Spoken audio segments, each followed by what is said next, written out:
അതേ പ്രിയപ്പെട്ട മക്കളെ, ഏറ്റവും നല്ല പ്രാർത്ഥനയാ കണ്ണുനീര്.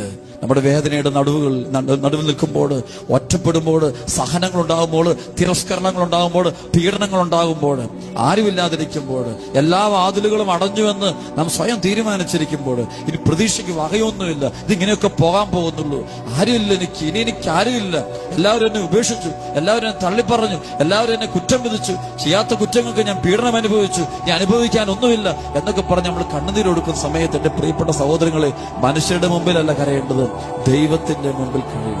ദൈവത്തിന്റെ മുമ്പിൽ കരയുക. മനുഷ്യന്റെ മുമ്പിൽ കരഞ്ഞിട്ട് യാതൊരു കാര്യമില്ല. മനുഷ്യർ വേണമെങ്കിൽ കുറെ ആശ്വസിപ്പിച്ചിട്ട് എഴുന്നേറ്റ് പോകും, വീണ്ടും നമ്മൾ സങ്കടമായിട്ട് പോകുക. കുറെ കാര്യങ്ങൾ പറഞ്ഞ് പങ്കുവെച്ച് എല്ലാം പറയും, വീണ്ടും പ്രശ്നമായിട്ട് എനിക്ക് മുന്നോട്ട് പോകാൻ പറ്റുന്നില്ല. ഈ സമയത്ത് സർവശക്തനായവന്റെ കരങ്ങളിൽ മുറുകെ പിടിച്ചുകൊണ്ട് ദൈവത്തെ വിളിച്ച് പ്രാർത്ഥിക്കാൻ നമ്മൾ തയ്യാറാകണം. അതേ